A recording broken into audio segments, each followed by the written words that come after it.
ಮಾಧ್ಯಮದ ಎಲ್ಲ ಸ್ನೇಹಿತರೆ, ಎರಡು ವಿಚಾರಗಳಿಗೆ ನಿಮ್ಮನ್ನು ಇವತ್ತು ಭೇಟಿ ಮಾಡ್ತಾ ಇರ್ತಕ್ಕಂಥದ್ದು. ಮೊದಲನೇದು, ಇವತ್ತು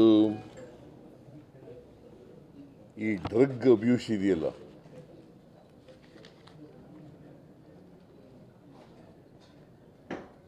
ಈ ಡ್ರಗ್ ಅಬ್ಯೂಸ್ ಬಗ್ಗೆ ಒಂದು ಮೀಟಿಂಗನ್ನು ಇವತ್ತು ಮಾಡಿದ್ರು. ಈ ಮೀಟಿಂಗ್ನಲ್ಲಿ ಹೋಮ್ ಮಿನಿಸ್ಟ್ರು ಡಾಕ್ಟರ್ ಪರಮೇಶ್ವರ್ ಅವರು, ಆಮೇಲೆ ಹೆಲ್ತ್ ಮಿನಿಸ್ಟ್ರು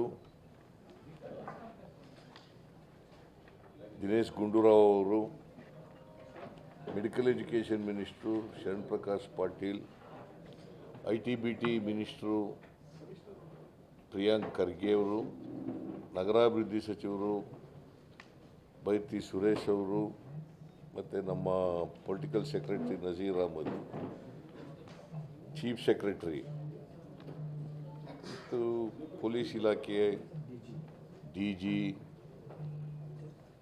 ಬೆಂಗಳೂರಿನ police commissioner, law and order ADGP, ಆಮೇಲೆ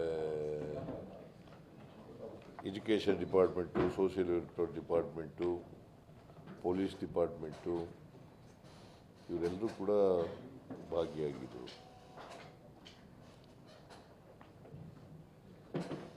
ಕರ್ನಾಟಕದಲ್ಲಿ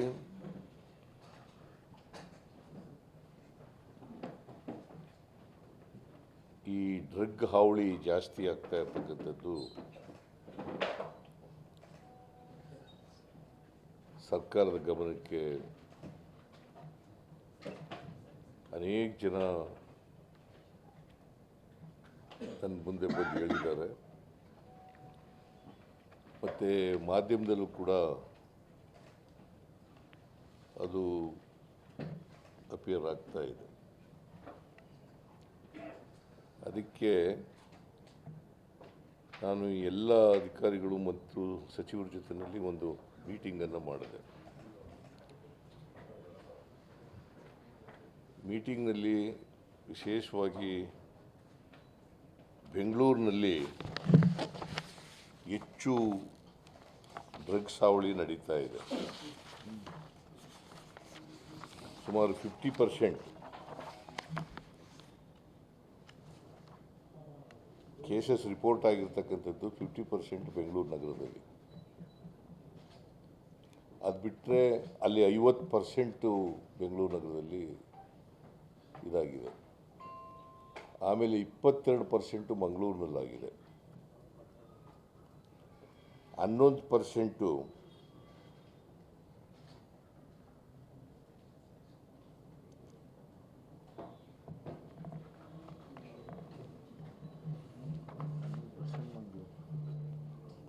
ಅದರ್ ಯೂನಿಟ್ಸ್, ಅದರ್ಸ್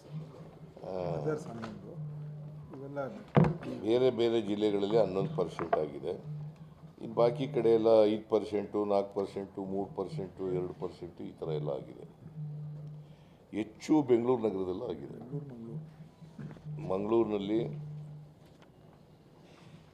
22%, 50% ಬೆಂಗಳೂರಿನಲ್ಲಿ ಜಾಸ್ತಿ ಆಗಿದೆ. ಅದಕ್ಕೆ ಇದನ್ನು ತಡೆಗಟ್ಟಲಿಕ್ಕೋಸ್ಕರ ಒಂದು ಸ್ಟೇಟ್ ಲೆವೆಲ್ನಲ್ಲಿ ಚೀಫ್ ಸೆಕ್ರೆಟರಿ ಅವರ ಅಧ್ಯಕ್ಷತೆಯಲ್ಲಿ ಒಂದು ಕಮಿಟಿ ಇದೆ.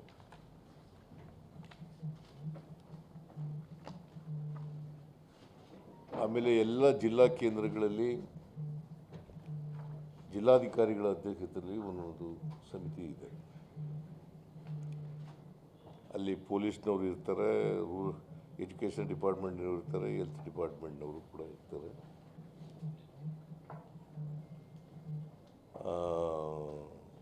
ಸೋಷಿಯಲ್ ವೆಲ್ಫೇರ್ ಡಿಪಾರ್ಟ್ಮೆಂಟ್ನವರು ಕೂಡ ಇರ್ತಾರೆ. ಆಮೇಲೆ ಅದಕ್ಕೆ ಒಬ್ಬರು ಯಾರೋ ಅವ್ರ ಹೆಸರು ಡಾಕ್ಟರ್ ವಿಶಾಲ್ ಮೆಂಬರ್ ಇದ್ದಾರೆ. CG ಡಾಕ್ಟರ್ ವಿಶಾಲ್ ರಾವ್ ಅದರಲ್ಲೂ ಸದಸ್ಯರು ಇರ್ತಾರೆ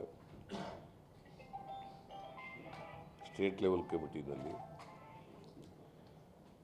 ಅವರ ಅಭಿಪ್ರಾಯನೂ ಕೂಡ ತಗೊಳ್ತಾರೆ. ನಾನು ಇವತ್ತು ಕೂಡ ಕರೆದಿದ್ದೆ ಅವರಿಗೆ.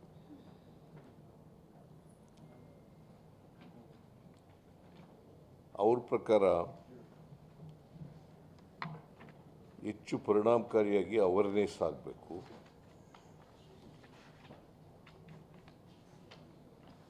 ಮತ್ತು ಎನ್ಫೋರ್ಸ್ಮೆಂಟ್ ಹೆಚ್ಚಾಗಬೇಕು.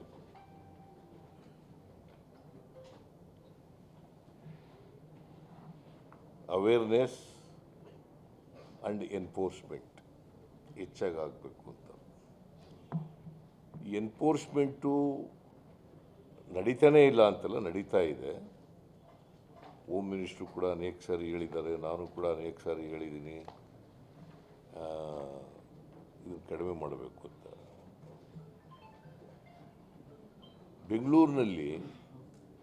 ಬೆಂಗಳೂರು ಈಸ್ಟ್ನಲ್ಲಿ ಹೆಚ್ಚು ನಡೀತಾ ಇದೆ ಅಂತೇಳಿ ಅಭಿಪ್ರಾಯ ಬಂದಿದೆ. ಬೆಂಗಳೂರು ಈಸ್ಟ್ನಲ್ಲಿ ಅವು ಅಲ್ಲ, ಅಲ್ಲಿಂದ ಸಪ್ಲೈ ಆಗುತ್ತೆ ಸರ್. ಅಲ್ಲಿಂದ ಜಾಸ್ತಿ ಸಪ್ಲೈ ಆಗೋದು, ಪೆಡ್ಲರ್ಸು ಜಾಸ್ತಿ ಇರ್ತಕ್ಕಂಥದ್ದು, ಫಾರಿನರ್ಸು ಜಾಸ್ತಿ ಇರ್ತಕ್ಕಂಥದ್ದು ಅಲ್ಲಿ ಜಾಸ್ತಿ ಇದೆ ಅಂತ ಒಂದು ಅಭಿಪ್ರಾಯ ಇದೆ. ಅದಕ್ಕೆ ಈ ಕಮಿಟಿಗಳು ಸ್ಟೇಟ್ ಲೆವೆಲ್ನಲ್ಲಿ ಮತ್ತು ಡಿಸ್ಟ್ರಿಕ್ಟ್ ಲೆವೆಲ್ನಲ್ಲಿರೋ ಕಮಿಟಿಗಳ ಮೇಲೆ ಒಂದು ಟಾಸ್ಕ್ ಫೋರ್ಸ್ ಮಾಡಬೇಕು ಅಂತೇಳಿ ಇವತ್ತು ತೀರ್ಮಾನ ಮಾಡಿದ್ದೀವಿ, ಹೆಡೆಡ್ ಬೈ ಹೋಮ್ ಮಿನಿಸ್ಟರ್. ಅದರಲ್ಲಿ ಹೆಲ್ತ್ ಮಿನಿಸ್ಟ್ರು ಇರ್ತಾರೆ, ಎಜುಕೇಷನ್ ಮಿನಿಸ್ಟ್ರು ಇರ್ತಾರೆ, primary education, higher education, social welfare department, medical, ಅದೇ ಹೆಲ್ತ್ ಡಿಪಾರ್ಟ್ಮೆಂಟ್, ಆಮೇಲೆ ಮೆಡಿಕಲ್ ಎಜುಕೇಷನ್ ಡಿಪಾರ್ಟ್ಮೆಂಟ್, ಇವರೆಲ್ಲರೂ ಕೂಡ ಸದಸ್ಯರಾಗಿರ್ತಾರೆ. ಇವರು ಮೇಲಿನ ಮೇಲೆ ಸಭೆಗಳನ್ನು ಮಾಡಿ ಸಂಬಂಧಪಟ್ಟಂಥ ಪೊಲೀಸ್ನವ್ರಿಗೆ, ಸಂಬಂಧಪಟ್ಟಂಥ ಹೆಲ್ತ್ ಡಿಪಾರ್ಟ್ಮೆಂಟ್ನವ್ರಿಗೆ, ಸಂಬಂಧಪಟ್ಟಂಥ ಡ್ರಗ್ ಕಂಟ್ರೋಲರ್, ಈಗ ಅವರು ಕೂಡ ಈಗ ಸಿಂಥೆಟಿಕ್ ಟ್ಯಾಬ್ಲೆಟ್ಗಳು ಬಂದ್ಬಿಟ್ಟಿದ್ದಾವೆ,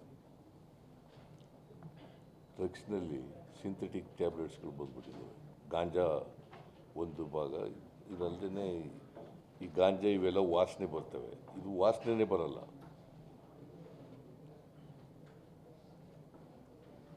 ಸೊ ಇಂಥವೆಲ್ಲನೂ ಕೂಡ ಕಂಟ್ರೋಲ್ ಮಾಡಲಿಕ್ಕೋಸ್ಕರವಾಗಿ ಇವರೆಲ್ಲರೂ ಕೂಡ ಇರ್ತಾರೆ. ಇದು ಒಂದು ಟಾಸ್ಕ್ ಫೋರ್ಸ್ ಮಾಡ್ತಕ್ಕಂಥದ್ದು ಒಂದು. ಆಮೇಲೆ ಎರಡನೇದು, ಈ ಪೊಲೀಸ್ ಸ್ಟೇಷನ್ ಹೌಸ್ ಆಫೀಸರ್ ಇರ್ತಾರಲ್ಲ, ಸ್ಟೇಷನ್ ಹೌಸ್ ಆಫೀಸರ್, ಅವ್ರಿಗೆ ಗೊತ್ತಿಲ್ಲದೇ ನಡೀಲಿಕ್ಕೆ ಸಾಧ್ಯ ಇಲ್ಲ. ಯಾರು ಪೆಡ್ಲರ್ಸ್, ಯಾರು ಎಲ್ಲಿಂದ ಬರ್ತದೆ, ಎಲ್ಲಿಗೆ ಸಪ್ಲೈ ಮಾಡ್ತಾರೆ, ಯಾರು ಉಪಯೋಗಿಸ್ತಾರೆ, ಇವೆಲ್ಲ ಸ್ಟೇಷನ್ ಹೌಸ್ ಆಫೀಸರ್ಗೆ ಮತ್ತು ಅಲ್ಲಿ ಕೆಲಸ ಮಾಡ್ತಕ್ಕಂಥ ಪೊಲೀಸ್ನವ್ರಿಗೆ ಗೊತ್ತಿರ್ತದೆ. ಸೊ ಅದಕ್ಕೆ ಅವ್ರಿಗೆ DYSPಗೆ, ACPಗೆ ಮತ್ತು DCP ಮತ್ತು SP ಇವ್ರಿಗೆ ಜವಾಬ್ದಾರಿಯನ್ನು ಫಿಕ್ಸ್ ಮಾಡ್ತೀವಿ.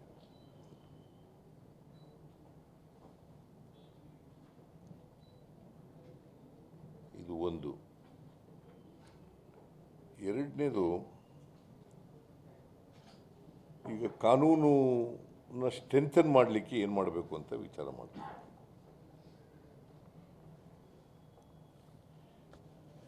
ಕಾನೂನನ್ನು ಸ್ಟ್ರೆಂಥನ್ ಮಾಡೋದು, ತಿದ್ದುಪಡಿ ಮಾಡಬೇಕಾದ್ರೆ ಮಾಡ್ತೀವಿ, ಇಲ್ಲ ಹೊಸ ಕಾನೂನು ಮಾಡಬೇಕಾದ್ರೆ ಮಾಡ್ತೀವಿ.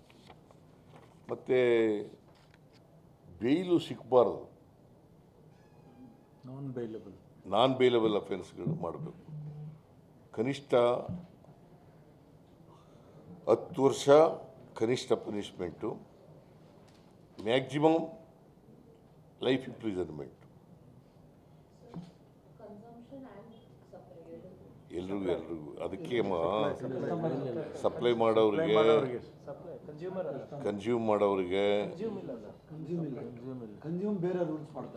ಅದಕ್ಕೆ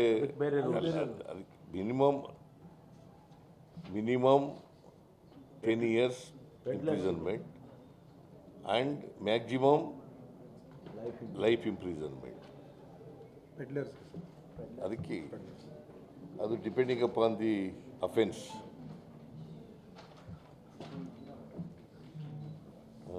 ಅದನ್ನು ಮಾಡಬೇಕು ಅಂತ ಇವತ್ತು ಯೋಚನೆ ಮಾಡಿದ್ದೀವಿ, ತೀರ್ಮಾನ ಮಾಡಿದ್ದೀವಿ.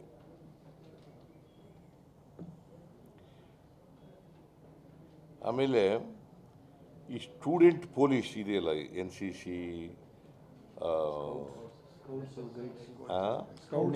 ಸ್ಕೌಟ್ಸು, NSS, ಈ ಥರದ್ದು ಸ್ಟೂಡೆಂಟ್ ಪೊಲೀಸ್ ಮಾಡಬೇಕು ಅಂತ ಮಾಡಿದ್ದೀವಿ.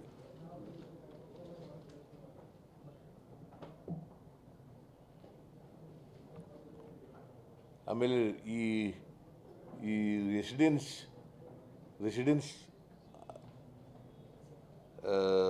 ಅಸೋಸಿಯೇಷನ್ಗಳಿದ್ದಾವಲ್ಲ, ಅವ್ರನ್ನ ಸ್ಟ್ರೆಂಥನ್ ಮಾಡಬೇಕು ಅಂತ ಮಾಡಿದ್ದೀವಿ. NGOಗಳು ಇವನ್ನ ಅವರೆಲ್ಲ ಇನ್ವಾಲ್ವ್ ಮಾಡಿ ಅವನ್ನ ಸ್ಟ್ರೆಂಥನ್ ಮಾಡಬೇಕು ಅಂತ ಮಾಡಿದ್ದೀವಿ.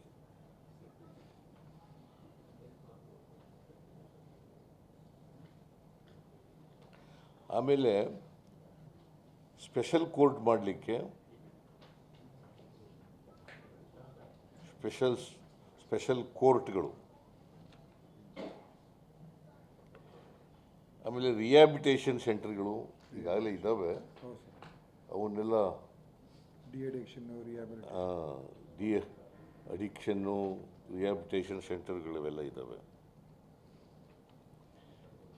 ಕನಿಷ್ಠ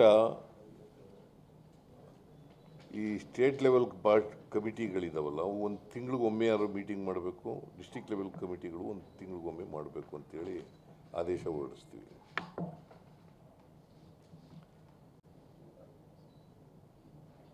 ಸೊ ಈ ಡ್ರಗ್ ಅಬ್ಯೂಸ್ ಏನು ನಡೀತಾ ಇದೆ ರಾಜ್ಯದಲ್ಲಿ, ಇದನ್ನು ತಡೆಗಟ್ಟಲಿಕ್ಕೆ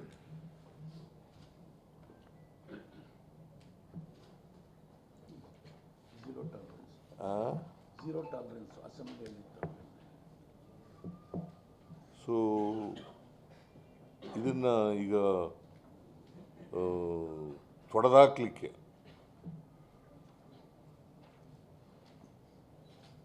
ಎಲ್ಲ ಪ್ರಾಮಾಣಿಕ ಪ್ರಯತ್ನಗಳನ್ನು ಸರ್ಕಾರ ಮಾಡ್ತದೆ. ಅದಕ್ಕೋಸ್ಕರ ಈ ಎಲ್ಲ ಕ್ರಮಗಳನ್ನು ಕೂಡ ಇವತ್ತು ತಗೊಳ್ತಾ ಇದ್ದೀವಿ. ನೀವೇನಾದ್ರು ಸಲಹೆಗಳು ಕೊಟ್ಟರೆ ಆ ಸಲಹೆಗಳನ್ನು ಕೂಡ ಗಂಭೀರವಾಗಿ ಪರಿಗಣಿಸ್ತೀವಿ. ತಾಳಪ್ಪ, ನೀನು ಯಾಕೆ ಸುಮ್ಮನೆ ಇರೋದಿಲ್ವಲ್ಲ,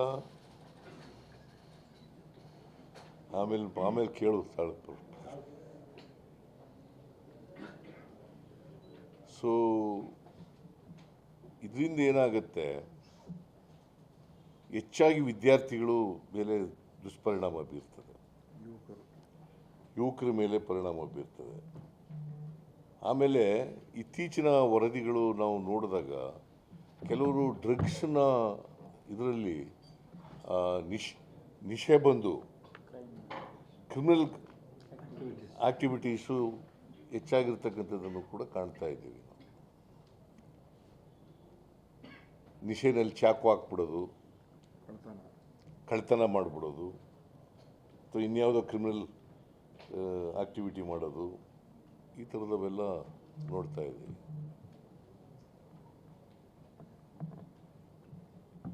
ಸೊ ಅದಕ್ಕೆ ಟಾಸ್ಕ್ ಫೋರ್ಸ್ನ ಹೋಮ್ ಮಿನಿಸ್ಟರ್ನೇ ಮಾಡಿದ್ದೀವಿ. ಹೋಮ್ ಮಿನಿಸ್ಟ್ರು ಆಗಿಂದಾಗಿ ಸಭೆ ಮಾಡಿ, ಮೇಲಿಂದ ಮೇಲೆ ಸಭೆ ಮಾಡಿ ಇದಕ್ಕೆಲ್ಲ ಅದಕ್ಕೆ ಅದ್ರದ್ದು ಇದೆ. ಹೆಲ್ತ್ ಮಿನಿಸ್ಟ್ರು ಈ ಓಪಿಯಾಯ್ಡ್ಸ್ ಎಲ್ಲ ಮಾರಾಟ ಆಗುತ್ತಲ್ಲ ಅದು. ಯಾವ ಥರ ಈಗ ಪ್ರಿಸ್ಕ್ರಿಪ್ಷನ್ ಬಿಟ್ಟೇನೆ 90% ಮೆಡಿಕಲ್ ಶಾಪ್ಗಳಲ್ಲಿ ಕೆಮ್ಮಿನ ಔಷಧಿ. ಈಗ ತಮ್ಗೆ ಗೊತ್ತಿರ್ಬೋದು, ಹೋದ ತಿಂಗಳು ನಾವು ಡ್ರೈವ್ ಮಾಡಿ 25 ಮೆಡಿಕಲ್ ಶಾಪ್ಸ್ನ ನಾವು ಲೈಸೆನ್ಸ್ ರದ್ದು ಮಾಡಿದ್ರು. ಈ ಥರ ಅನಧಿಕೃತವಾಗಿ ಮಾರಾಟ ಮಾಡ್ತಾ ಇದ್ರು. ಈಗ the task force will look ಅದು ಇಂಟು ಆಲ್ ದೀಸ್ ಥಿಂಗ್ಸ್. ಅಲ್ಲಿ ಅದಕ್ಕೆ ಹೆಲ್ತ್ ಮಿನಿಸ್ಟ್ರು ಇರ್ತಾರೆ, ಹೆಲ್ತ್ ಸೆಕ್ರೆಟರಿನೂ ಇರ್ತಾರೆ. ಇವೆಲ್ಲ ಮಾರಾಟ ಮಾಡ್ತಾರಲ್ಲ ಅವ್ರ ಮೇಲೆ ಏನೇನು ಕ್ರಮ ತಗೋಬೇಕು ಅನ್ನೋದೆಲ್ಲ ಕಾಲೇಜಿನ ಮುಖ್ಯಸ್ಥರಿಗೆ ಒಂದು ಸೂಚನೆ ಕೊಡ್ಬೋದು ಸರ್, ಇದ್ರ ಬಗ್ಗೆ ಒಂದು ಅಲ್ಲಿ ಎಚ್ಚರಿಕೆ ಜಾಗೃತಿ ಮೂಡಿಸಿ ಅಂತಂತೀವಿ ಎಲ್ಲ ಕಾಲೇಜ್ ಮುಖ್ಯಸ್ಥರುಗಳಿಗೆ. ಅದೇ ಅವೇರ್ನೆಸ್ ಅಂತ ಹೇಳಿದ್ರು. ಅದಕ್ಕೆ ಅವೇರ್ನೆಸ್ ಮಾಡ್ತಾ ಇದ್ದೀವಿ. ಕಾಲೇಜ್ ಅವ್ರನ್ನ ಇನ್ವಾಲ್ವ್ ಮಾಡ್ಕೊಂಡಿದ್ರು ಸರ್. ಎಜುಕೇಷನ್ ಡಿಪಾರ್ಟ್ಮೆಂಟ್ ಇನ್ವಾಲ್ವ್ ಮಾಡಿದ್ರು. ಎಜುಕೇಷನ್ ಡಿಪಾರ್ಟ್ಮೆಂಟ್ ಇರ್ತದಲ್ಲಪ್ಪ. ನಿನ್ನ ಸಲಹೆ ಸರಿಯಾಗಿದೆ, ಬಟ್ ದೊಡ್ಡ ಈ ಕಮಿಟಿ ಮಾಡ್ಕೊಂಡು ಕೂತ್ಕೊಳ್ಳೋಕ್ಕಾಗಲ್ಲ, ಏನೂ ಆಗೋದಿಲ್ಲ ಅದರಿಂದ. ಅದಕ್ಕೆ ಉನ್ನತ ಶಿಕ್ಷಣ ಇಲಾಖೆ ಇರ್ತಾರೆ, ಉನ್ನತ ಇಲಾಖೆ ಸೆಕ್ರೆಟರಿ ಇರ್ತಾರೆ, ಪ್ರಿನ್ಸಿಪಲ್ಸ್ ಅವರ ಮಿನಿಸ್ಟ್ರಿ ಇರ್ತಾರೆ, ಪ್ರೈಮರಿ ಎಜುಕೇಷನ್ ಮಿನಿಸ್ಟ್ರಿ ಇರ್ತಾರೆ, ಸೆಕ್ರೆಟರಿ ಇರ್ತಾರೆ. ಅವ್ರದ್ದೆಲ್ಲ ಅದಕ್ಕೆಲ್ಲ ಮಾಡ್ತಕ್ಕಂಥ ಕೆಲಸ ಮಾಡ್ತೀವಿ. ಸೊ ಇದ್ರ ಬಗ್ಗೆ ಏನಾದ್ರು ಪ್ರಶ್ನೆ ಕೇಳಾಗಿದ್ರೆ ಕೇಳಿ, ಅಥವಾ ನೀವೇನಾದ್ರು ಸಲಹೆ ಕೊಡಾಗಿದ್ರೆ ಕೊಡಿ. ಫಸ್ಟ್ ಆಫ್ ಆಲ್ ಈ ರೀತಿ ಒಂದು ಟಾಸ್ಕ್ ಫೋರ್ಸ್ ಮಾಡೋದಕ್ಕೆ ನೀವು ಚಿಂತನೆ ಮಾಡಿದ್ದೆ, ಅದು ಪ್ರಶಂಸನಾರ್ಹ. ಇನ್ನೊಂದೇನಂದ್ರೆ ನಿಮ್ಮ ಪೊಲೀಸ್ನವರಿಗೆ ಸರ್ ಇದ್ರ ಬಗ್ಗೆ ಸಂಪೂರ್ಣವಾದ ಮಾಹಿತಿ ಇದೆ, ಆದ್ರೆ ಅವರಿಗೆ ಕೆಲವು ಕಂಟ್ರೋಲ್ಗಳಾಗ್ತಿದೆ, ಕೆಲವು ಈ ಪೆಡ್ಲರ್ಸ್ಗಳಿಂದ ಕಂಟ್ರೋಲ್ಗಳು, ಆಮೇಲೆ ಪ್ರೆಷರ್ ಅದು ಈ ಥರದ್ದೆಲ್ಲ ಇದೆ. ನೀವು ಅವ್ರಿಗೆ ಫ್ರೀ ಹ್ಯಾಂಡ್ ಕೊಟ್ಬಿಟ್ರೆ ಪೊಲೀಸ್ನವ್ರು ಪ್ರತಿಯೊಂದನ್ನು ಕಂಟ್ರೋಲ್ ಮಾಡಿ. ಈಗಾಗಲೇ ಫ್ರೀ ಹ್ಯಾಂಡ್ಸ್ ಕೊಟ್ಟಿದ್ದೀವಿ. ಅದಕ್ಕೋಸ್ಕರನೇ ಯಾರು ಅಕೌಂಟಬಿಲಿಟಿ ಫಿಕ್ಸ್ ಮಾಡ್ತಾ ಇದ್ದೀವಿ. ಫ್ರೀ ಹ್ಯಾಂಡು ಕೊಟ್ಟಿದ್ದೀವಿ, ಅಕೌಂಟಬಿಲಿಟಿನೂ ಫಿಕ್ಸ್ ಮಾಡ್ತೀವಿ. ಜವಾಬ್ದಾರಿ ಅಂದರೆ ಹೆಂಗೆ ಅಂತ ಒಂದು ವೇಳೆ ಸರ್ಕಾರದ ಈ ಸೂಚನೆಗೂ ಸರಿಯಾಗಿ ನಡ್ಕೊಳ್ಳಿಲ್ಲ ಅಂದರೆ ಅವ್ರ ಮೇಲೆ ಏನೇ ಆಕ್ಷನ್ ಕ್ರಮ ಏನು ಅಂತ ಏನೇನು ಸಿಸ್ಟಮ್ ಕ್ರಮ ತಗೊಳ್ಳಿಕ್ಕೆ ಅವಕಾಶ ಇದೆ ಆ ಎಲ್ಲ ಅವಕಾಶಗಳು ತಗೋತೀವಿ. ಸಸ್ಪೆಂಡ್ ಮಾಡೋದ್ರಿಂದ ಹಿಡಿದು ಡಿಸ್ಮಿಸ್ ಮಾಡೋದ್ರಿಂದ ಹಿಡಿದು ಎಲ್ಲ ಕ್ರಮಗಳನ್ನು ತಗೋತೀವಿ. ಹಿಂದೆ ಬಿಜೆಪಿ ಸರ್ಕಾರ ಇದ್ದಾಗ ಇದು ಡ್ರಗ್ ಸಂಬಂಧಪಟ್ಟಂತೆ ಒಂದು ದೊಡ್ಡ ಕ್ಯಾಂಪೇನ್ ಶುರುವಾಯಿತು. ಇಡೀ ರಾಜ್ಯದಂತ ಎಲ್ಲ ಕಡೆ ದೊಡ್ಡ ಸಿಕ್ಕಾಪಟ್ಟೆ ಪೊಲೀಸ್ ಆದ್ಮೇಲೆ ಆಕ್ಟಿವ್ ಆದರೂ ಬೇರೆ ಬೇರೆ ಪ್ರಕರಣಗಳಾಯಿತು. ಅದರ ಪ್ರಕರಣ ಅಲ್ಲಿಗೆ ಸತ್ತೋಯ್ತು. ಆ ಸಂದರ್ಭದಲ್ಲಿ ಆಗಿದ್ರೆ ಇಡೀ ಪ್ರಕರಣ ಬುಡ ಸಮೇತ ಕಿತ್ತಾಕ್ಲಿಕ್ಕೆ ಅವಕಾಶ ಇತ್ತು. ಏನು ಫಿಲ್ಮ್ ಸ್ಟಾರ್ಗಳು ಬೇರೆ ಬೇರೆ ಎಲ್ಲರೂ ಇನ್ವಾಲ್ವ್ ಮಾಡ್ತಿದ್ರು. ಇಡೀ ರಾಜ್ಯ ಅಂತ ಕ್ಯಾಂಪೇನ್ ಆಯಿತು. ಅದಾದ ನಂತರ ಆದಮೇಲೆ ಅದು ಆ್ಯಕ್ಷನ್ ಇನಿಷಿಯೇಟ್ ಆಗಲಿಲ್ಲ. ಫರ್ದರ್ ಏನಾಯಿತು ಅಂತ ಗೊತ್ತಾಗಲಿಲ್ಲ. ಅದಕ್ಕೆ ಈಗ ಕ್ರಮಗಳನ್ನೆಲ್ಲ ತಗೋತಾರೆ.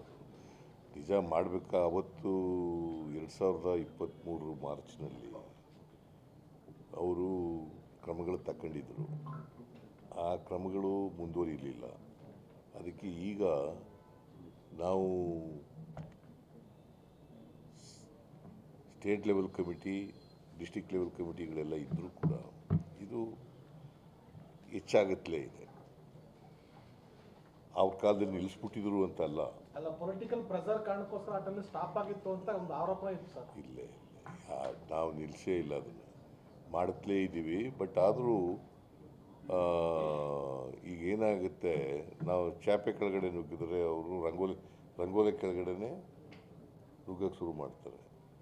ಈಗ ಈ ಥರದ ಇದ್ದಾವಲ್ಲ, ಇವೆಲ್ಲ ಪತ್ತೆ ಹಚ್ಚಿ ಈಗ ಅದಕ್ಕೆ ಕಾನೂನುಗಳನ್ನು ಸ್ಟ್ರೆಂಥನ್ ಮಾಡ್ತಕ್ಕಂಥದ್ದು, ಟಾಸ್ಕ್ ಫೋರ್ಸ್ ಮಾಡ್ತಕ್ಕಂಥದ್ದು ಅಧಿಕಾರಿಗಳ ಮಟ್ಟದಲ್ಲಿ ಇತ್ತು. ಈಗ ಮಿನಿಸ್ಟ್ರಿ ಲೆವೆಲಲ್ಲೇ ಟಾಸ್ಕ್ ಫೋರ್ಸ್ ಮಾಡ್ತಾಯಿದ್ದೀವಿ. ಮಿನಿಸ್ಟರ್ ಅಧ್ಯಕ್ಷತೆಯಲ್ಲೇ ಟಾಸ್ಕ್ ಫೋರ್ಸ್ ಮಾಡ್ತಾಯಿದ್ದೀವಿ.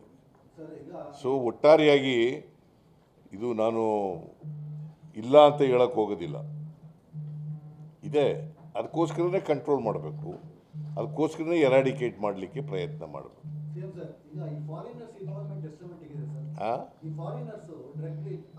ಅದಕ್ಕೆ ಈಗಪ್ಪ ಡ್ರಗ್ಸು ಇವೆಲ್ಲ ಇದ್ದಾವೆ. ಫಾರಿನರ್ಸು ನೋಡಿ, ಇಂಡಿಯಾದವರೇ ಜಾಸ್ತಿ ಇರೋದು, ಇಂಡಿಯನ್ಸೇ.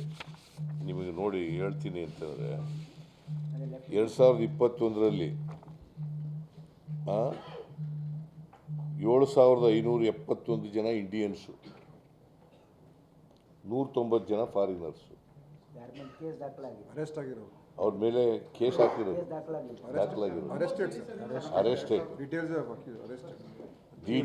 Accused arrested. 2022ರಲ್ಲಿ 7,737 ಜನ ಇಂಡಿಯನ್ಸು, 123 ಜನ ಫಾರಿನರ್ಸು. 2023ರಲ್ಲಿ 8,016 ಜನ ಇಂಡಿಯನ್ಸು, 105 ಜನ ಫಾರಿನರ್ಸು. 2024ರಲ್ಲಿ ಅಂದರೆ ಮಾರ್ಚ್ವರೆಗೆ ಮಾತ್ರ ಇದು ಅಂಕಿಅಂಶಗಳಿರೋದು. 1,021 ಜನ ಇಂಡಿಯನ್ಸು, 21 ಜನ ಫಾರಿನರ್ಸ್. ಮಾರ್ಚ್ವರೆಗೆ ಮಾತ್ರ ಇರೋದು. ಸೊ ಅದಕ್ಕಿಂತ ಮುಂದೆ ಫಿಗರ್ಸ್ ಇದು ಅಂಕಿಅಂಶಗಳಿಲ್ಲ. ಸೊ ಇಂಡಿಯನ್ಸೇ ಜಾಸ್ತಿ ಇದ್ದಾರೆ. ಅದೀಗಪ್ಪ ಎಲ್ಲಿಂದ ಬರ್ತದೆ, ಪೆಡ್ಲರ್ಸ್ ಯಾರು, ಅನೇಕ ಈಗ ಹರಿಯಾಣದಿಂದ ಬರ್ತದೆ, ಉತ್ತರ ಪ್ರದೇಶದಿಂದ ಬರ್ತದೆ, ಅದೇ ಒರಿಸ್ಸಾದಿಂದ ಬರ್ತದೆ, ಆಂಧ್ರ ಪ್ರದೇಶದಿಂದ ಬರ್ತದೆ. ಈಗೆಲ್ಲ ಹೆಚ್ಚಾಗಿ ಒರಿಸ್ಸಾ, ಆಂಧ್ರ ಈ ಕಡೆಗಳಲ್ಲಿ, ಉತ್ತರ ಪ್ರದೇಶದಲ್ಲಿ ಎಲ್ಲ ಈಗ ಕಡೆ ಬರ್ತದೆ. ಸೊ ಇದನ್ನು ನಿಲ್ಲಿಸಬೇಕು. ಯುವ ಸಮೂಹ ಹಾಳಾಗ್ತಾ ಇದೆ. ಇದು ಒಂದು ಸಮಾಜಕ್ಕೆ ಕಂಟಕ. ಇದನ್ನು ಮೊದಲು ಕಡಿಮೆ ಮಾಡಬೇಕು, ಆಮೇಲೆ ಸಂಪೂರ್ಣ ನಿಲ್ಲಿಸಬೇಕು. ಇದು ಮಾಡಲಿಕ್ಕೆ ಎಲ್ಲ ಪ್ರಾಮಾಣಿಕ ಪ್ರಯತ್ನವನ್ನು ಮಾಡ್ತೀವಿ ನಾವು.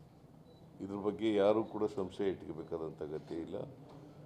ಸೊ ನಾನು ಅನೇಕ ಸಾರಿ ಪೊಲೀಸ್ನವರ ಮೀಟಿಂಗ್ಗಳಲ್ಲಿ ಹೇಳಿದ್ದೀನಿ, ಪರಮೇಶ್ವರ್ ಅವರು ಕೂಡ ಹೇಳಿದ್ದಾರೆ, ಹಿಂದೇನೂ ಹೇಳಿದ್ದಾರೆ, ಈಗಲೂ ಹೇಳಿದ್ದೀವಿ.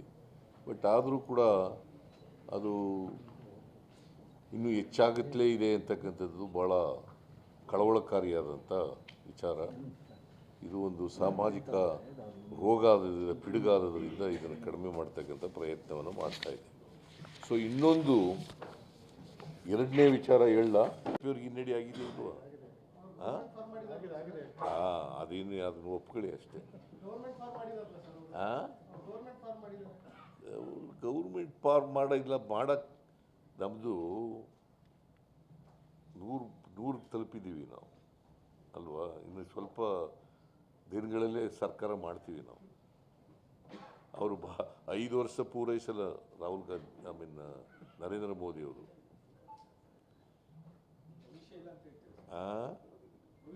ಭವಿಷ್ಯದಲ್ಲಿ ನಂಬಿಕೆ ಇಲ್ಲ ನನಗೆ. ಆದರೂ ಕೂಡ ಹೇಳ್ತಾ ಇದ್ದೀನಿ, ರಾಜಕೀಯ ಬೆಳವಣಿಗೆಗಳ ಆಧಾರದ ಮೇಲೆ ಹೇಳ್ತಾ ಇರೋದು ಇದನ್ನು. ನಿಮ್ಮಲ್ಲಿ ಕರ್ನಾಟಕದಲ್ಲಿ ಯತ್ನಾಳ್ ಅವರು, ಸಿ.ಟಿ. ರವಿ ಅವರು ಸಾಕಷ್ಟು ಸ್ಟೇಟ್ಮೆಂಟ್ಗಳು ಮಾಡಿದ್ರು ರಾಹುಲ್ ಗಾಂಧಿ ಅವರ ವಿದೇಶಿ ಪ್ರವಾಸದ ಸ್ಪೀಚ್ಗಳ ಮೇಲೆ. ಇಲ್ಲಿವರೆಗೂ ನಿಮ್ಮಲ್ಲಿ ಏನು ಸರ್ಕಾರ ಯಾವುದೋ ಏನಂತ ಸ್ಪೀಚ್ ಮಾಡಿದ್ದಾರೆ?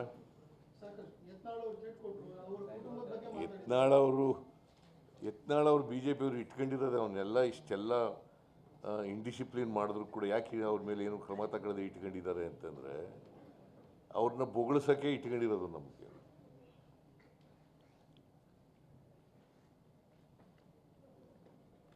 ಗೊತ್ತಾಯ್ತಾ? ನಮ್ಮ ಮೇಲೆ ಅವ್ರ ಆರೋಪಗಳನ್ನು ಮಾಡ್ಸೋಕ್ಕೆ, ಸುಳ್ಳು ಆರೋಪಗಳನ್ನು ಮಾಡ್ಸೋಕ್ಕೆ ಇಟ್ಕೊಂಡಿರೋದು. ಇವತ್ತಿನವ್ರಿಗೆ ಏನಾದ್ರು ಕ್ರಮ ತಗೊಂಡಿದ್ದಾರೆ? ಚೀಫ್ ಮಿನಿಸ್ಟರ್ ಇರುವಾಗಲೇ ಯಡಿಯೂರಪ್ಪನ ಮೇಲೆ 20,000 ಕೋಟಿ ರೂಪಾಯಿ ಹೊಡೆದ್ಬಿಟ್ಟಿದ್ದಾರೆ ಯಡಿಯೂರಪ್ಪನ ಮನೆಯಲ್ಲೇ ಅಂತೇನು ವಿಜೇಂದ್ರ ಅಂತ ಹೇಳಿದ್ರು. ತಗೊಂಡ್ರ? ತಗೊಳ್ಳಿಲ್ಲ. ಅವನು ಯಾವನೋ ಒಬ್ಬ ಉತ್ತರ ಕನ್ನಡ MP ಆಗಿದ್ನಲ್ಲ, ಅವ್ರು ಮಂತ್ರಿ ಆಗಿದ್ದ, ಯಾರವರು? ಅನಂತ್ ಕುಮಾರ್ ಹೆಗಡೆ. ಅವರು ಸ್ಟೇಟ್ಮೆಂಟ್ ಕೊಟ್ಟರು, ನಾವು ಅಧಿಕಾರಕ್ಕೆ ಬಂದಿರೋದೇ ಸಂವಿಧಾನ ಬದಲಾವಣೆ ಮಾಡಲಿಕ್ಕೆ. ಮಾಡಿದ್ರ? ಕ್ರಮ ತಗೊಂಡ್ರ ಅವ್ರ ಮೇಲೆ? ಅದು ಹೇಳಿದ ಮೇಲೂ ಮಂತ್ರಿಯಾಗಿದ್ದಾಗ ತಗೊಂಡ್ರೇನ್ರಿ? ಟಿಕೆಟ್ ಕೊಡದೇ ಇರೋದು ಸೋಲ್ತಾರೆ ಅಂತ ಕೊಡಲಿಲ್ಲ. Sir, you made a very significant statement that this government will not complete 5 years. Central government. Please elaborate. See, looking at the development, political development taking place in the government, see, with the support of the JDU and Chandrababu Naidu, is surviving ಅಲ್ವಾ? ಅವ್ರು ಯಾವತ್ತಾರು ವಾಪಸ್ ತಗೊಬಿಡ್ಬೋದು ಬೆಂಬಲನ. ಆಗೇನಾಗುತ್ತೆ?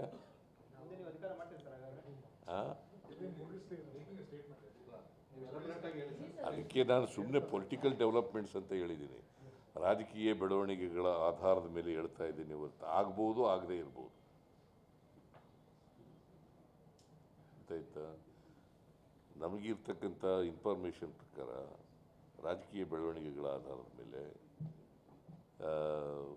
ಈ ಸರ್ಕಾರ ಪೂರ್ಣಾವಧಿ ಮುಗಿಸ್ತದೆ ಅಂತ ನನಗನ್ಸಲ್ಲ.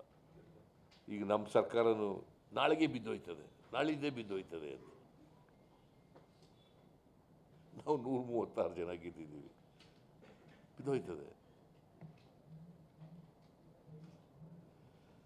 So ಇದಕ್ಕೆ importance ಕೊಡಬೇಡಿ. ರಾಹುಲ್ ಗಾಂಧಿ ಇದಕ್ಕೆ ಮಾತ್ರ ಇಂಪಾರ್ಟೆನ್ಸ್ ಕೊಡಿ. 136ಕ್ಕೆ ಇಲ್ಲ ಇಂಪಾರ್ಟೆನ್ಸ್ ಕೊಡ್ಬಿಡಿ ಅಂತ ಹೇಳಿದ್ರಿ ಸರ್. ಅದಲ್ಲಪ್ಪ, ಇದಕ್ಕೆ ನಮ್ಮ ನಮ್ಮ ಸರ್ಕಾರ ಅಧಿಕಾರ ಇಂಪಾರ್ಟೆನ್ಸ್ ಕೊಡಬೇಡಿ ಅಂತ. ನಮ್ಗೆ ಸರ್ಕಾರ ಬಿದ್ದೋಯ್ತದೆ ನಾನು ಹೇಳ್ತಾ ಇರೋದು, ನೀನು ಅರ್ಥ ಮಾಡ್ಕೊತಮ್ಮ, ನೀನು ಏನೋ ವಿಶೇಷ ಥರ ಕಟ್ಟಿಂಗ್ ಮಾಡಿಸ್ಕೊ ಬಂದಿದ್ದೀನಿ.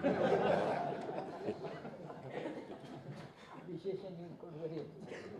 ಇದಕ್ಕೆ ಕರ್ನಾಟಕ ಪಾಲಿಟಿಕ್ಸ್ಗೆ ಅಷ್ಟೊಂದು ಇಂಪಾರ್ಟೆಂಟ್. ರಾಹುಲ್ ಗಾಂಧಿ ಇದಕ್ಕೆ ಮಾತ್ರ ಕಾನ್ಸಂಟ್ರೇಟ್ ಮಾಡಬೇಕು ಅಂತ. ಸೊ ಇದಕ್ಕೋಸ್ಕರ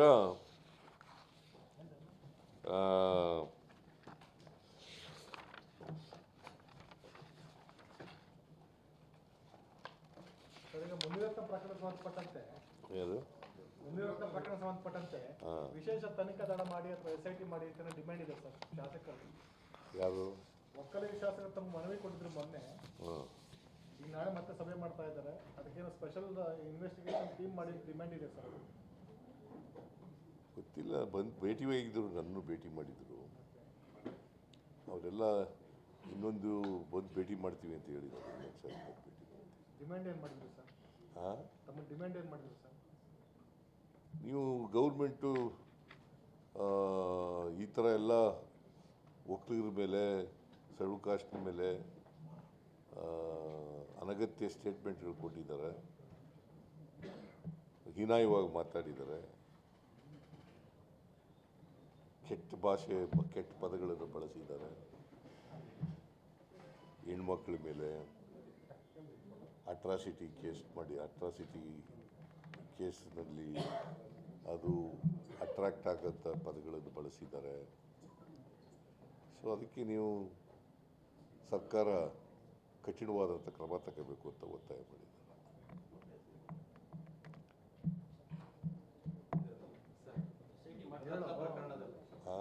ಮುನಿರತ್ನ ಪ್ರಕರಣದಲ್ಲಿ ಇಬ್ಬರು ವ್ಯಕ್ತಿಗಳ ನಡುವೆ ನಡೆದಿರುವಂತಹ ಸಂಭಾಷಣೆ, ಇದನ್ನ ಸಮುದಾಯಕ್ಕೆ ಹೆಂಗ್ ಕನ್ವರ್ಟ್ ಮಾಡ್ತಾ ಇದ್ದೀರಾ? ಅಲ್ಲ, ನಿಮ್ಮ ಶಾಸಕರು ಬಂದು ಒಕ್ಕಲಿಗರನ್ನ ಅವಮಾನ ಮಾಡಿದ್ರೆ ಅದಕ್ಕೆ FSL ರಿಪೋರ್ಟು FSL ಇದಕ್ಕೆ ಕಳಿಸಿದ್ದೀವಿ. ಅದು ಅವ್ರದ್ದಿನ ವಾಯ್ಸು ಇಲ್ಲವೋ ಅಂತ ತಿಳ್ಕೊಳ್ಳಿಕ್ಕೆ. ಅದರ ಮೇಲೆ ವಿಲ್ ಟೇಕ್ ಸೀರಿಯಸ್ ಆ್ಯಕ್ಷನ್. ಈಗ ಇಬ್ಬರು ವ್ಯಕ್ತಿಗಳ ಮೇಲೆ ಮಾತಾಡಿದ್ರು ಅಷ್ಟೇ. ಈಗ ಚೆಲುವರಾಜರ ಮೇಲೆ ಎಕ್ಸ್ಟಾರ್ಷನ್ ಮಾತುಗಳನ್ನು ಆಡಿದ್ದಾರೆ ಅಲ್ವಾ? ಆಮೇಲೆ ಇವನು ಮಾಜಿ ಕಾರ್ಪೊರೇಟರು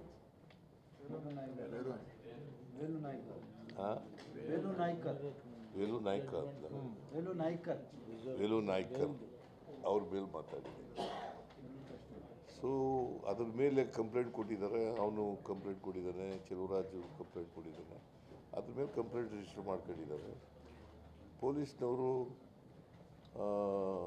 FIRನ ರಿಜಿಸ್ಟರ್ ಮಾಡ್ಕೊಂಡು ಅವರನ್ನು ಅರೆಸ್ಟ್, ದಸ್ತಗಿರಿ ಮಾಡಿದ್ದಾರೆ. ಕಾನೂನು ರೀತಿ ಮಾಡ್ತೀವಿ. ನಾವು ಯಾರು ದ್ವೇಷದ ರಾಜಕಾರಣ ಮಾಡಲ್ಲ.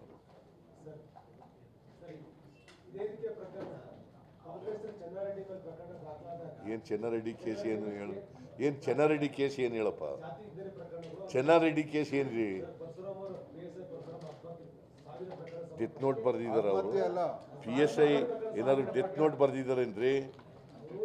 ಅಲ್ಲ, ಯಾರು ಸತ್ರು ಅವರು ಡೆತ್ ನೋಟ್ ಬರೆದಿದ್ದಾರ? ಸರ್ಕಾರ ಈ ಮುನಿರತ್ನ ಪ್ರಕರಣ ನಡೆದುಕೊಂಡ ರೀತಿ ಗಮನಿಸ್ತಿದ್ದಾರೆ ಮತ್ತು ಚೆನ್ನಾರೆಡ್ಡಿ ಪ್ರಕರಣವನ್ನು ಕೂಡ ಗಮನಿಸಿದಾಗ ಸರ್ಕಾರ ಏಕಪಕ್ಷೀಯ ನೋಡು, ಡೋಂಟ್ ಕಂಪೇರ್ ಮುನಿರತ್ನ ಪ್ರಕರಣ ಚೆನ್ನಾರೆಡ್ಡಿ ಪ್ರಕರಣಕ್ಕೂ ಕಂಪೇರ್ ಮಾಡಬೇಡ. ಕಂಪೇರ್ ಮಾಡೋಂಥದ್ದಲ್ಲ. ಇದರಲ್ಲಿ ಅವರೇ ಮಾಡಿರ್ತಕ್ಕಂಥ ಆಡಿಯೋ ರೆಕಾರ್ಡಿಂಗ್ ಇದೆ. ಚೆನ್ನಾರೆಡ್ಡಿ ಎಲ್ಲರೂ ಮಾತಾಡಿರೋದು ಇದೆಯಾ? ಚೆನ್ನಾರೆಡ್ಡಿಗೆ ಅವರು ಸತ್ತೋದವನ PSI ಯಾರೋ ಅವನ ಹೆಸರೇನು? ಪರಶುರಾಮ್. ಅವನ ಹೆಂಡತಿ ಹೇಳಿರೋದು ಗೊತ್ತಾಯ್ತಾ? ಪರಶುರಾಮ್ ಹೇಳಿದಾನೇನ್ರಿ? ನಾನು ಲಾಯರು, ಪರಶುರಾಮ ಹೇಳಿದಾನೇನ್ರಿ?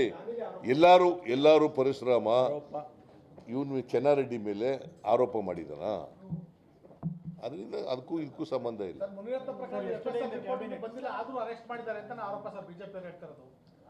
ನೋಡಪ್ಪ,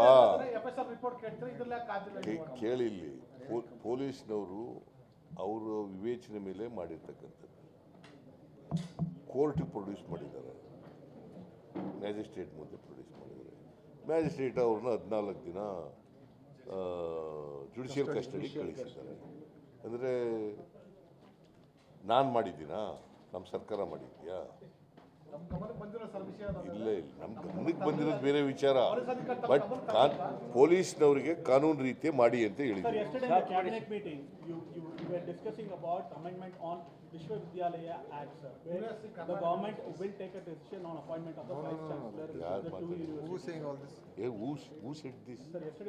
Who said this?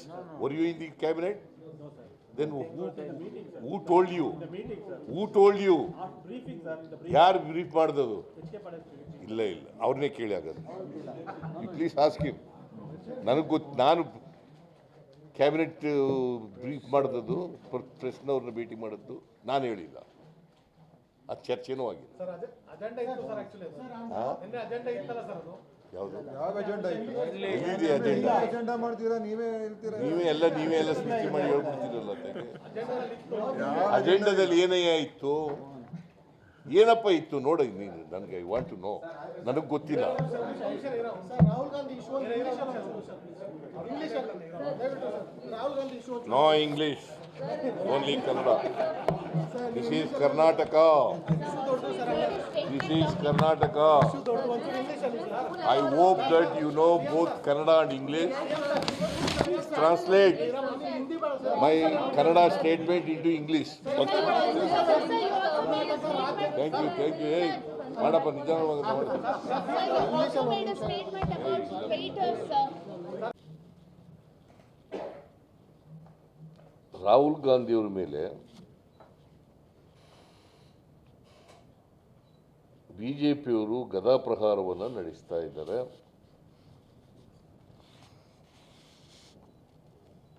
ಬರೀ ಟೀಕೆಗಳನ್ನು ಮಾತ್ರ ಮಾಡ್ತಾ ಇಲ್ಲ, ಸುಳ್ಳು ಆರೋಪಗಳನ್ನು ಮಾತ್ರ ಮಾಡ್ತಾ ಇಲ್ಲ.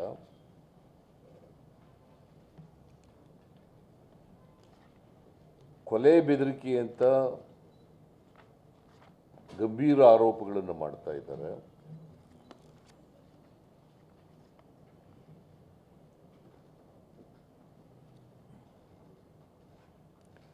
ರಾಹುಲ್ ಗಾಂಧಿಯವರನ್ನ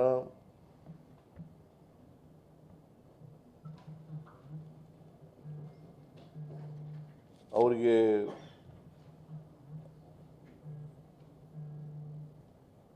ಜನಪ್ರಿಯತೆ ಕುಗ್ಗಿಸ್ಲಿಕ್ಕೋಸ್ಕರ, ಅವ್ರನ್ನ ಹಣಿಲಿಕ್ಕೋಸ್ಕರ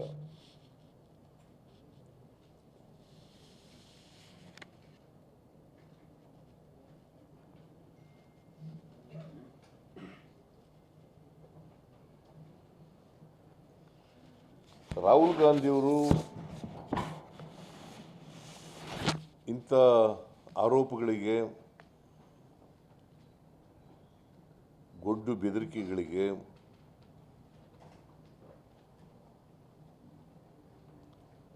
ಕೊಲೆ ಬೆದರಿಕೆ ಅಂತ ಆರೋಪಗಳಿಗೆ ಯಾವತ್ತೂ ಕೂಡ ಹೆದರ್ಕೊಳ್ಳೋರಲ್ಲ. ಅವರ ಜನಪ್ರಿಯತೆಯನ್ನು ಸಹಿಸಿಕೊಳ್ಳಲಿಕ್ಕೆ ಸಾಧ್ಯ ಆಗದೇ ಬಿಜೆಪಿಯವರು ಇಂಥ ಆರೋಪಗಳನ್ನು ಮಾಡ್ತಾ ಇದ್ದಾರೆ. ಈಗ ಅವರು ಯಾವ ಕುಟುಂಬದಿಂದ ಬಂದಂಥವರು? ಶ್ರೀಮತಿ ಇಂದಿರಾ ಗಾಂಧಿಯವರು ದೇಶಕ್ಕೋಸ್ಕರ ಪ್ರಾಣ ತೆತ್ತವರು. ಅವರ ತಂದೆಯವರು ಕೂಡ ಬಾಂಬ್ ಬ್ಲಾಸ್ಟ್ನಲ್ಲಿ ಮೃತಪಟ್ಟವರು. ಅವರು ಕೂಡ ಈ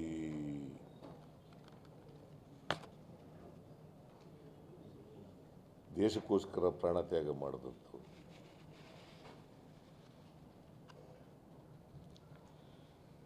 ನೀವು ಇತ್ತೀಚೆಗೆ ನೋಡಿರಬೇಕು, BJP ನಾಯಕರು ತಾರ್ವಿಂದರ್ ಸಿಂಗ್ ಮಾರ್ವಾ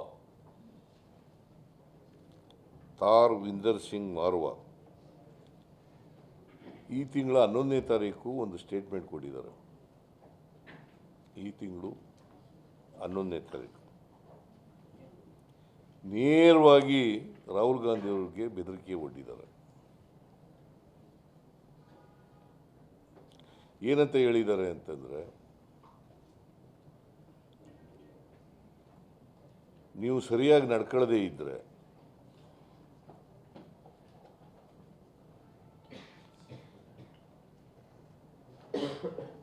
ಶ್ರೀಮತಿ ಇಂದಿರಾ ಗಾಂಧಿಯವ್ರಿಗಾದಂಥ ಗತಿನೇ ನಿಮಗೂ ಆಗ್ತದೆ ಅಂತ ಕೊಲೆ ಬೆದರಿಕೆಯನ್ನು ಹಾಕಿದ್ದಾರೆ.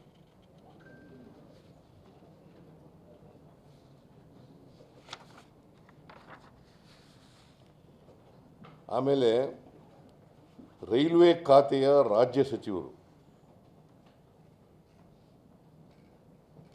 ಅವ್ರ ಹೆಸರು ರವನೀತ್ ಬಿಟ್ಟು.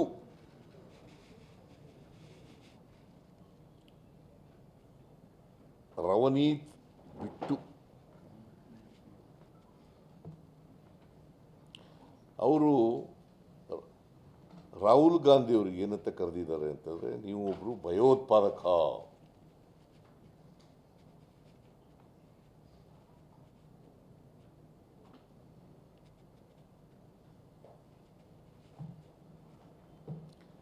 ಇದರ ಅರ್ಥ ಏನು? ಸಾರ್ವಜನಿಕರನ್ನ ಎತ್ಕಟ್ಟೋದು, ಅವರ ಕಾರ್ಯಕರ್ತರನ್ನ ಎತ್ಕಟ್ಟೋದು ರಾಹುಲ್ ಗಾಂಧಿ ಅವರು. ಈ ಥರ ಪ್ರಚೋದನೆ ಮಾತುಗಳನ್ನು ಆಡಿ ರಾಹುಲ್ ಗಾಂಧಿಯವರ ವಿರುದ್ಧವಾಗಿ ಅವರ ಕಾರ್ಯಕರ್ತರನ್ನು, ಜನರನ್ನು, BJP ಸಿಂಪಥೈಸರ್ಸ್ ಯಾರಿರ್ತಾರೆ ಅವರನ್ನು ಎತ್ಕಟ್ತಕ್ಕಂಥ ಪ್ರಯತ್ನವನ್ನು ಮಾಡ್ತಾ ಇದ್ದಾರೆ ಈ ಬಿಟ್ಟು ಅನ್ನೋರು.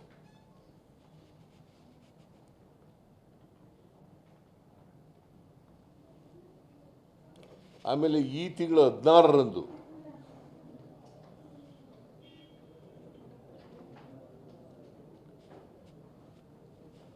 BJPಯ ಮಿತ್ರ ಪಕ್ಷವಾದಂಥ ಶಿವಸೇನೆಯ ಶಾಸಕ, ಶಿವಸೇನೆ ಎಂತವನವನು ಚೀಫ್ ಮಿನಿಸ್ಟರ್ ಏಕನಾಥ್ ಶಿಂದೆ ಮಹಾರಾಷ್ಟ್ರ, ಅವರು ಒಂದು ಸ್ಟೇಟ್ಮೆಂಟ್ ಮಾಡಿದ್ದಾರೆ. ರಾಹುಲ್ ಗಾಂಧಿಯವರ ನಾಲ್ಗೆಯನ್ನು ಕತ್ತರಿಸಿದವರಿಗೆ 11 ಲಕ್ಷ ರೂಪಾಯಿ ಕೊಡ್ತೀನಿ.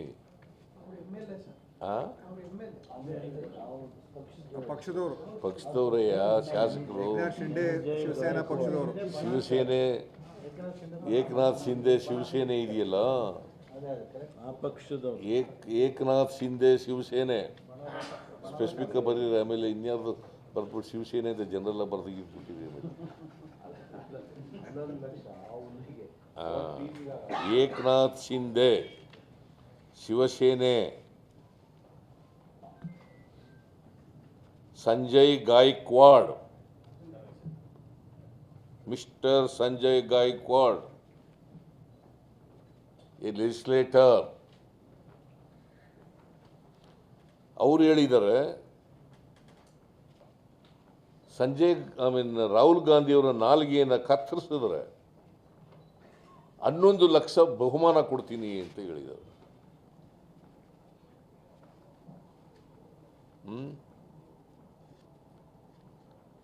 ಇದು ಕೂಡ ಕೊಲೆ ಬೆದರಿಕೆನೆ.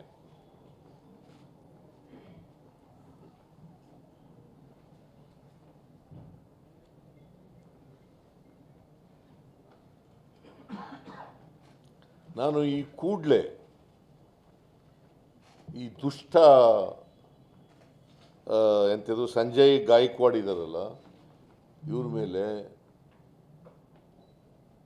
ಕೊಲೆ ಬೆದರಿಕೆ ಕೇಸ್ ಹಾಕಿ ಜೈಲಿಗೆ ಕಳಿಸಬೇಕು ಅಂತೇಳಿ ಮಹಾರಾಷ್ಟ್ರ ಸರ್ಕಾರವನ್ನು ಒತ್ತಾಯ ಮಾಡಿದೆ.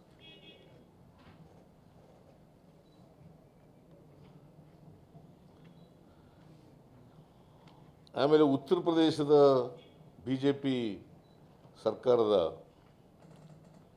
ರಘುರಾಜ್ ಸಿಂಗ್, ಉತ್ತರ ಪ್ರದೇಶದಲ್ಲಿ ಒಬ್ಬ ಮಂತ್ರಿ ರಘುರಾಜ್ ಸಿಂಗ್ ಈ ತಿಂಗಳ 16ನೇ ತಾರೀಕು ಒಂದು ಸ್ಟೇಟ್ಮೆಂಟ್ ಕೊಟ್ಟಿದ್ದಾರೆ.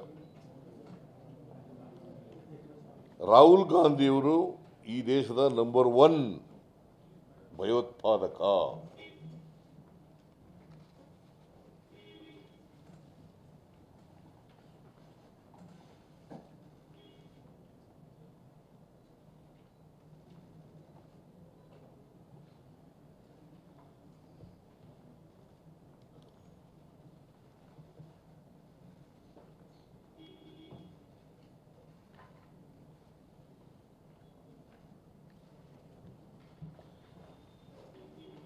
ಇವು ನೇರವಾಗಿ ಕೊಲೆ ಬೆದರಿಕೆ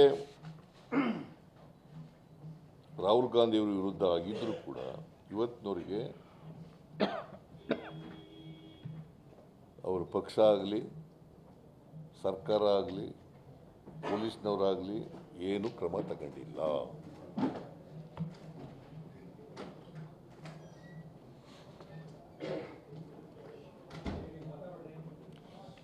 ಕೆಲವರು ಕಡೆ ಮಾತ್ರ ಕಾಟಾಚಾರಕ್ಕೆ ಕಂಪ್ಲೇಂಟ್ ರಿಜಿಸ್ಟರ್ ಮಾಡ್ಕೊಂಡು ಏನೂ ಕ್ರಮ ತಗೊಂಡಿಲ್ಲ. ಈಗ ಇದರಿಂದ ಏನಾಗಿದೆ, ಮಹಾರಾಷ್ಟ್ರದಲ್ಲಿ ಎಂಥವನು ಸಂಜಯ್ ಗಾಯಕ್ವಾಡ್ ಅಂತ ಇದ್ದಾನಲ್ಲ, ಅವ್ನು ನಾಲ್ಗೆ ಕತ್ತರಿಸಿ ಅಂತ ಹೇಳಿದ್ನಲ್ಲ, 11 ಲಕ್ಷ ರೂಪಾಯಿ ಕೊಡ್ತೀನಿ ನಾಲ್ಗೆ ಕತ್ತರಿಸಿದವ್ರಿಗೆ ಅಂತ.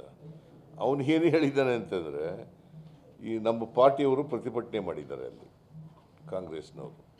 ಆ ಪ್ರತಿಭಟನೆ ಮಾಡಿದವರಿಗೆ ಇನ್ನೂ ಒಂದು ಹೆಜ್ಜೆ ಮುಂದೆ ಹೋಗಿ ಏನು ಹೇಳಿದ್ದಾನೆ, ನಿಮ್ಮನ್ನೆಲ್ಲ ಊತ ಹಾಕ್ಬಿಡ್ತೀನಿ ಅಂತ ಹೇಳಿದ.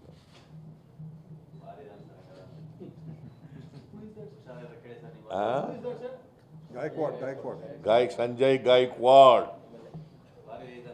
ಏಕನಾಥ್ ಶಿಂದೆ ಶಿವಸೇನೆಯ ಶಾಸಕ.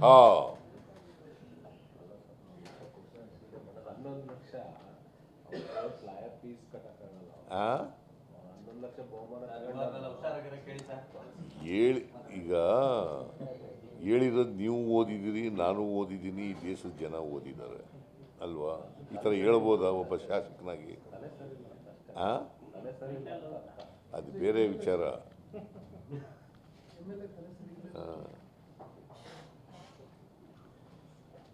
ಇವರು ಎಲ್ಲ ಏನು ಅಂತ ಹೇಳ್ತಾ ಇದ್ದಾರೆ.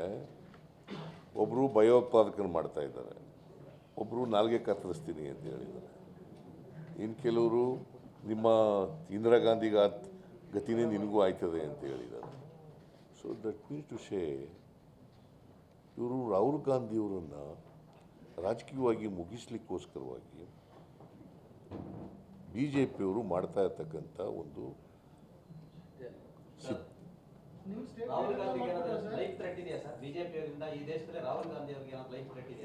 ಇದು ಏನಂತ ತಿಳ್ಕೊಳ್ಳೋದು? ಥ್ರೆಟ್ ಎಲ್ಲ ಮಾಡ್ತಾ ಇರೋದು, ಈಗ ಲೈಫ್ ಥ್ರೆಟ್ಟೇ ಮಾಡ್ತಾ ಇರೋದು. ಇಂದಿರಾ ಗಾಂಧಿಗೆ ಆದಂಥ ಗತಿ ಆಯ್ತದೆ ಅಂದರೆ ಏನರ್ಥ? ನಿನ್ನ ನಾಲ್ಗೆ ಕತ್ತರಿಸ್ಬಿಡ್ತೀವಿ, 11 ಲಕ್ಷ ಕೊಡ್ತೀನಿ ಅಂತ ಹೇಳೋದು ಏನರ್ಥ? ಲೈಫ್ ಥ್ರೆಟ್ ಮಾಡ್ತಾ ಇದ್ದಾರೆ. ಅವ್ರನ್ನ ರಾಜಕೀಯವಾಗಿ ಮುಗಿಸಬೇಕು ಅಂತ ಪ್ರಯತ್ನ ಮಾಡ್ತಾ ಇದ್ದಾರೆ. ಇದನ್ನು ಕರ್ನಾಟಕ ಕಾಂಗ್ರೆಸ್ ಪಕ್ಷ ಮತ್ತು ನಮ್ಮ ಸರ್ಕಾರ ತೀವ್ರವಾಗಿ ಖಂಡಿಸ್ತೀವಿ. ತಾಳಯ್ಯ, ಸ್ವಲ್ಪ ಮಧ್ಯೆ ನಿನಗೆ ಇದೇನು ರೋಗನಾ ನಿನಗೆ ಮಧ್ಯೆ ಮಾತಾಡೋದು?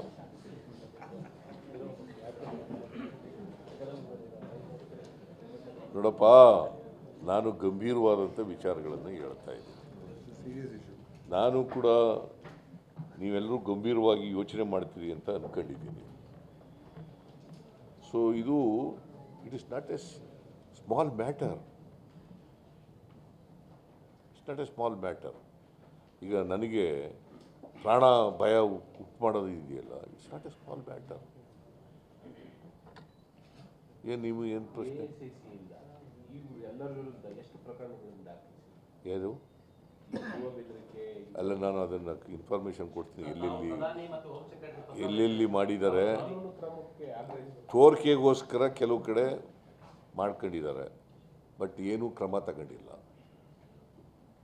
ಕೆಲವು ಕಡೆ ಕಂಪ್ಲೇಂಟ್ ಮಾಡಿ, ಬಟ್ ಈಗ ನಾಲ್ಗೆ ಕತ್ತರಿಸ್ತೀನಿ, ಅದ್ರ ವಿರುದ್ಧ ಪ್ರತಿಭಟನೆ ಮಾಡಿದ್ರೆ ನಿಮ್ಮನ್ನು ಊತ ಹಾಕ್ಬಿಡ್ತೀನಿ ಅಂತಂದರೆ ಸುಮ್ಮನೆ ಇದ್ದರೆ ಆ ಸರ್ಕಾರ. So indirectly they are encouraging the accused persons who are making statements against the Rahul ji. Kharge ಅವ್ರ ಪತ್ರ ಬರೆದು ಸರ್ ಪ್ರಧಾನಿಗೆ ಇದೆ ಸಂಬಂಧಪಟ್ಟಂತೆ. ನಾನು ಒತ್ತಾಯ ಏನು ಮಾಡ್ತೀನಿ ಅಂತಂದರೆ, ಅವ್ರ ಮೇಲೆ ಕ್ರಿಮಿನಲ್ ಮೊಕದ್ದಮೆಗಳನ್ನು ಹೂಡಿ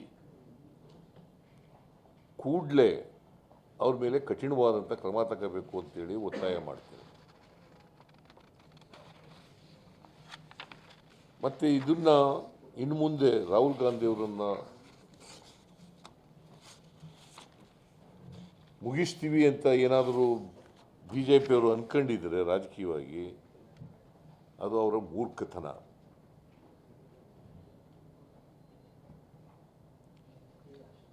ಕಾಂಗ್ರೆಸ್ ಪಕ್ಷ ಇದನ್ನು ಸಹಿಸ್ಕೊಳ್ಳಲ್ಲ.